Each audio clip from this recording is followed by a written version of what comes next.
اس لیے خدا تعالیٰ نے اپنی معرفت کے لیے حضرت محمد مصطفیٰ کو بھیجا، جو ان سے جڑے، ان کے پاس اسلحہ بھی نہیں تھا، کھانا بھی کچھ بھی نہیں تھا، آخرت میں بھی ان کو بچایا عذابوں سے، اور دنیا ساری ان کے ہاتھ میں آ گئی۔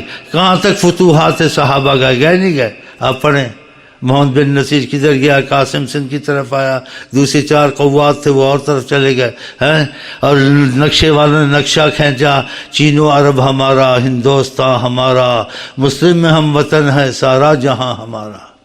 اب تم اپنے وطن میں امن سے نہیں ہے، نہ تمہارا جہان ہے نہ تمہارا کچھ ہے، اس لیے ہم بے وفا ہو گئے حضرت محمد مصطفیٰ سے، دوسری تعلیموں کو زیادہ ترجیح دیتے ہیں، آقا کی محبت کی تعلیم کو، خدا سے تعلق کی تعلیم کو پیچھے چھوڑ دیا ہے، دنیا کے کام زیادہ ہوتے ہیں، دنیا کی تعلیم کی ڈگریوں کی طرف زیادہ توجہ ہے، نہ قرآن صحیح پڑھنا آتا ہے، نہ قرآن کو عبادت میں پڑھتا ہے، نماز میں پڑھے، قل واللہ ہی پڑھتا رہے، ہاں جی، اس سے اللہ تعالیٰ کی محبت، اللہ سے تعلق پیدا ہوتا ہے۔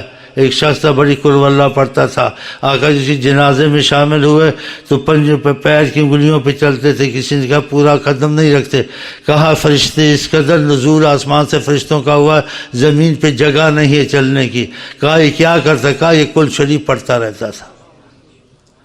تو کتنی خدا نے رحمت کی نظر کی کہ ہزاروں سال کے مسافے سے فرشتے آئے اس کی جنازے کے لیے بتائیں۔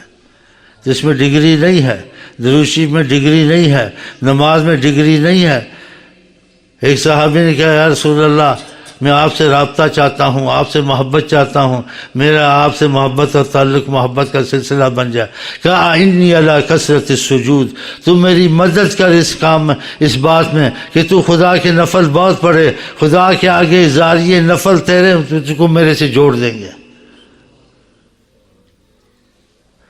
پھر حدیث میں آتا ہے اللہ اس کا ہاتھ بن جاتا ہے، اس کی زبان بن جاتا ہے، ہاں جی، تو خدا تو نہیں بن جاتا، خدا کی قدرت کام میں اس کے کام کرتی ہے، جو کہتا ہے وہ ہونے لگتا ہے، چاہے دعا کی صورت میں نہ کہے بارش برسے گی یہ کام ہوگا، جا اللہ آسان کرے آسان ہے، کس سے ناراض ہو گئے اس کے سارے کام رک گئے، کس پہ راضی ہو گئے اس پہ رحمت کے دروازے کھل گئے، ایسا آپ کو اللہ بنا دے، کیا چاہیے آپ کو؟ تو اللہ سے منہ پھیر کے ادھر ادھر ہم پھرتے ہیں، یہ بہت بے عقلی کے کام ہے، یہ سوچ کے کام تو نہیں ہے۔ دنیا کی ڈگریاں تم کو کیا کریں گے؟ وہ بھی خدا کے فضل سے چلتا، تھوڑی روٹی مل جاتی ہے۔ جو قرآن پڑھے یہ پڑھے بھوکے مرتے ان کو روٹی نہیں ملتی، ان کی نیتیں صحیح نہیں ہوتی، ہم چندہ کما کے کھائیں گے، یا یہ پتہ نہیں کم دے گا زیادہ دے گا، اس کے لڑکے کو پڑھائیں نہ پڑھائیں، فلانے کے لڑکے کو پڑھائیں، یہ امیر پیسے زیادہ دیں گے۔ جب مولویوں کی یا حافظ قرآن کی میری یہ نیت ہو تو قرآن کی برکتیں نصیب ہوں گی، کہ نیت میں فطور ہے نا۔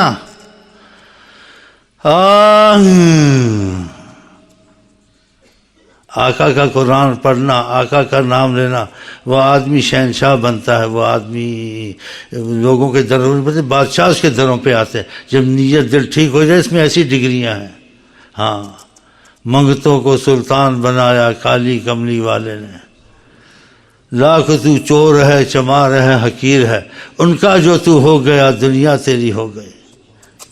ہاں تو پھر ان کی محبت کے تقاضے کے معاملے رکھنے چاہیے، پڑھنا چاہیے۔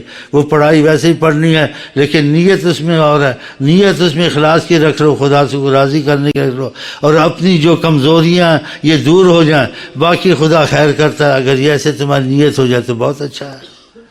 یہ میری ورنہ سے نیت خوانی وقتی طور سے سننا، قرآن وقتی طور سے پڑھنا، لیکن لگن والی بات اور ایک نیت ایک مقصد نہ رکھنا، یہ تو ایسے ہی ہے جیسے حیوان کی طرح کھانا پینا وقت پاس کرنا، بس ایسے، یہ تو ٹھیک نہیں۔ ہمارا کوئی مقصد ہونا چاہیے، مقصد یہی ہے کہ خدا رسول سے ہماری محبت کا تعلق مرنے سے پیدا، خدا کرے بہت مضبوط ہو جائے انشاءاللہ۔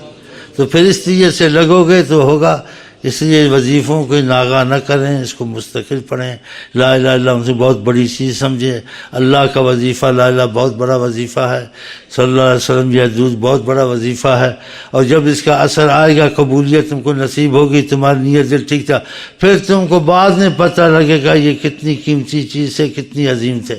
جیسے سلسلہ ادریسیہ کے امامت طریقہ ہمارے شیخ محقق ادریسی نے لکھا ہے کہ تم کو پتہ نہیں ہے میں تم کو کیا دے گیا ہوں ان وظیفوں کا۔ فی کل لمحہ جو پڑھتے ہیں یہ زمین آسمان کی چابیاں ہیں، یہ درود ادریسیہ کے وظیفے آپ پڑھتے ہیں تو امام ادریسی نے آقا سے بھیک مانگی تھی کہ ہمارے سلسلے میں جو داخل ہو آپ اس کے ضامن کفیل ہوں.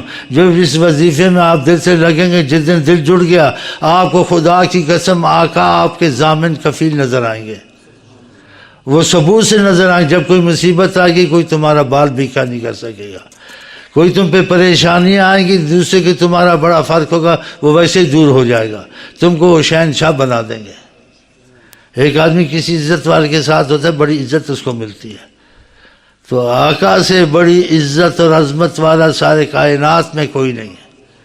تو آپ کیوں، اور پھر ان کا دروازہ سب کے لیے کھلا ہوا ہے، یہ نہیں کہ ایک کے لیے. تو ایک کامیاب طریقت میں ہوتا ہے کہ نہیں ہوتا. تو یہ کیا آقا فرق رکھتے ہیں؟ آقا فرق نہیں رکھتے. اس کی نیت نے پیچھا کیا اور نیت کا مخلص نہیں تھا. یہ فرق ہماری تمہاری طرف سے تھا، ورنہ آقا فرق نہیں رکھتے. تو اللہ تعالیٰ کہہ رہے ہم نیت دل کے وظیفوں میں مضبوط ہو جائیں، جو مقرر کریں کسی صورت میں ناغہ نہ کریں، اس میں شرطیں نہ رکھیں. اس میں یہی رکھیں اللہ تعالیٰ اس شرط سے نہیں پڑھتا ہوں، اس نیت سے پڑھتا، تو کریم ہے، تو میرے پر کرم کر دے گا، ورنہ میں لاکھ پڑھوں نہ پڑھوں تیرا تو فائدہ ہے، میرا ہی فائدہ ہے. لیکن تو کسی طرح میرا پڑھنا قبول کر لے اور اپنے کرم پہ نظر کر کے تو مجھے کسی طرح ان مصیبتوں سے نکال کہ اتنی باتیں سنتا ہوں میں کچھ کر تو سکتا نہیں ہوں. کرے گا تو یہ میرے لیے کوئی بہانہ بنا دے، ہیلا وسیلہ بنا دے. جب دل میں سچا ایسا ہو تو پھر اثر شروع ہو جاتا ہے. اس لیے میں یہ چاہتا ہوں مرنے سے پہلے آپ کو یہ اثر نظر آئے، آپ کے اور خدا کے درمیان، آقا کے درمیان میں فضائیں بنے، جس سے آپ کا یقین بہت مضبوط ہو جائے گا. یہ سننے سنان سے یقین مضبوط تو نہیں ہوتا، ایک خیال آتا ہے پھر چلا جاتا ہے. ایسے ہے یقین، جو جس کو یقین واقعہ کہتے ہیں، وہ کچھ نظر آئے کرم ہو پھر یقین بن جاتا ہے، پھر آدمی نہیں چھوڑتا. تو یہ آپ سے میں جو وظیفے لیتے ہو اس کو بہت احتیاط سے پڑھو، اس کو بہت بڑی چیز سمجھو. خدا کی قسم طریقہ ادریسی کا ایک ایک لفظ میرے نزدیک زمین آسمان سے زیادہ قیمتی ہے، اس لیے میں نے اس میں کچھ پایا ہے. ہاں، اور پھر آقا جی کا اتنا کرم امام ادریسی پر کہ جو تمہارے سلسلے میں داخل ہو اور شیخ سے بے وفائی نہ کرے، ہاں میں اس کا کفیل اور ضامن ہوں. بتاؤ اس سے بڑی تم کو کون سی طاقت چاہیے جب وہ آپ کے ضامن اور کفیل ہوگا. یہ کتابوں میں چھپا ہوا ہے، مصر کی جا کے دیکھ رہے، میں نے تو نہ لکھا ہے نہ لکھا ہے، آپ کو سندیں مل جائیں گی. لیکن آپ کے ساتھ یہ باتیں سناتا ہوں، آپ کے درمیان میں فضا بن جائے. خدا کی قسم بادشاہ بھی آئے گا تمہارے سامنے جھک جائے گا، اس کو جرت نہیں ہوگی کہ تم پر ایسے سمجھو. اس کا میں نہیں مثال دے سکتا ہوں، اور اس کو مثال نہ سمجھنا، بس سمجھانے کی کوشش کرتا ہوں، نہ سمجھا کہ تمہارے اوپر عکس محمد ہے یا نظر محمد ہے یا تمہارے اندر روحانیت محمد ہے. جہاں چاہو گے ہر چیز تمہارے لیے مسخر ہے. کیا تم کو چاہیے؟ تو اللہ تعالیٰ کرے آپ کو ہم کو توفیق ہو جائے، ایک آدھی نعت سن لیں، میرا گلا ٹھیک ہو جائے، کیونکہ میں نے آقا کی باتیں کی. بولنا تو کچھ اور چاہتا تھا، تو وہ میں نہیں اس لیے کہتا کہ آقا کی باتوں میں ایسے نہیں کہنا چاہیے، وہ عظیم ہے. تو ان کی باتیں جو بتاتا رہا ہوں اس کی برکتیں ہم کو آپ کو نصیب ہوں، ورنہ ہماری ذاتی طور سے باتیں دنیا کی دوسری بھونکنا ہی اور کیا. ان کی بات کے سوا اور باتیں کرنی، یہ کرنی، وہ اچھی تو نہیں ہوتی. بات ہو 24 گھنٹے خدا رسول کی، تیسری بات ہونی نہیں چاہیے. ہاں، اسی بات محبت والے نے کہا، میں بات سنتا ہوں تو آقا کی باتیں کہیں ہوتی تو وہاں بیٹھتا ہوں، جہاں آقا کی باتیں نہیں ہوتی ہیں میں بہرا ہو جاتا ہوں، مجھے کچھ سنائی نہیں دیتا. ماشاءاللہ ماشاءاللہ. ایک شاعر تھا محبت والے، شاعروں کی طرح نہیں تھا، سب جگہ رل گیا.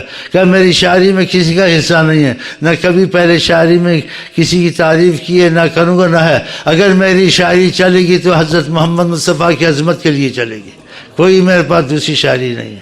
ایسے لوگ بھی ہوئے ہیں، جیسے امام بوسیری تھے، وہ بادشاہ کے وزیر تھے، بادشاہی کو ٹھکرایا، پھر ان کے لمبے قصے ہیں، تو ان کو اللہ نے نواز دیا تھا. تو ہم بھی امید رکھتے ہیں کہ برگ خزاں کو ان سے امید سحر ہے. ہم تم کو بھی انشاءاللہ یہ چیزیں نصیب ہو جائے گی. نیت دل پکا کرو. باقی کمزوریاں ہیں، گناہ ہوتے ہیں یا کمزوریاں ہوتی ہیں، ان کا افسوس کرو، نہیں ہونی چاہیے. جس دن وہ چاہیں گے نا ٹک ٹک تمہاری بات بنا دیں گے، ان کی قوت روحانیت سے. لیکن وہ دیکھیں تمہاری چاہت سچی ہے یا نہیں ہے.